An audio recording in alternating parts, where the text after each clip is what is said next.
There's a very simple premise to this book, that while the modern world often turns its back on this kind of illogic, sometimes it's uniquely powerful. Alongside the inarguably valuable products of science and logic, there are also hundreds of seemingly irrational solutions to human problems just waiting to be discovered, if only we're brave enough to abandon conventional logic in the search for answers. Unfortunately, because logic has proved so reliable in the physical sciences, we now believe it must be applicable everywhere, even in the much messier field of human affairs. The models that dominate all human decision-making today are heavy on logic and light on magic. A spreadsheet, after all, leaves no room for miracles. But what if this approach is sometimes wrong? What if in our quest to recreate the certainty of the laws of physics, we are now too eager to impose the same consistency and certainty in fields where it simply has no place? Let's take work and holidays, for example. Some 68% of Americans would pay to have 2 weeks more holiday than the meagre 2 weeks most get at present. And by pay, I mean they'd accept a 4% pay cut in return for doubling their amount of vacation time. But what if there were no cost whatsoever to increasing everybody's vacation allowance? What if we discovered that greater leisure time would benefit the US economy, both in terms of money spent on leisure goods and also in greater productivity?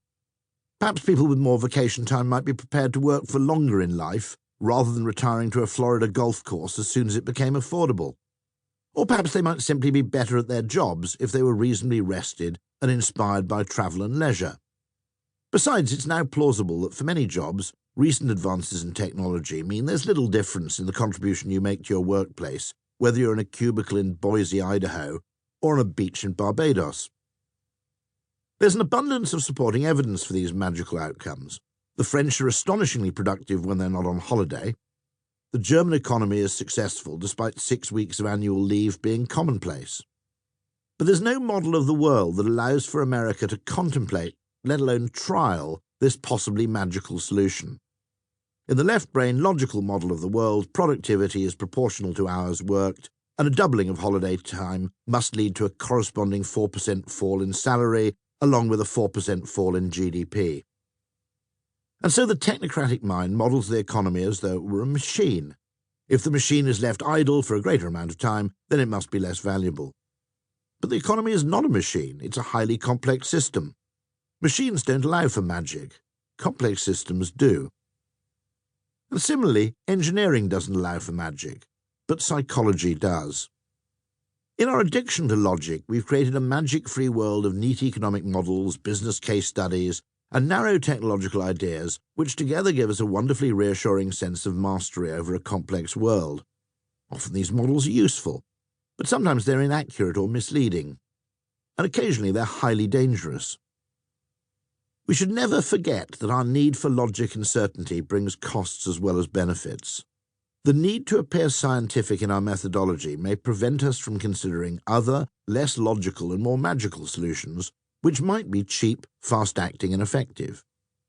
The mythical butterfly effect does actually exist, but we don't spend enough time butterfly hunting. Here's some recent butterfly effect discoveries simply from my own working experience. A website adds a single extra option to its checkout procedure and increases sales by $300 million a year. An airline changes the way in which flights are presented and sells £8 million worth more of premium seating every year. A software company makes a seemingly inconsequential change to call centre procedures and retains business worth several £1 million. A publisher adds 4 trivial words to a call centre script and doubles the rate of conversion to sales. A fast food outlet increases sales of a product by putting the price, wait for it, up. All these disproportionate successes were entirely illogical. No economist could have come up with them. And yet all of them worked. And all of them, apart from the first, were produced by a division of my advertising agency Ogilvy, which I founded precisely to look for illogical solutions to problems.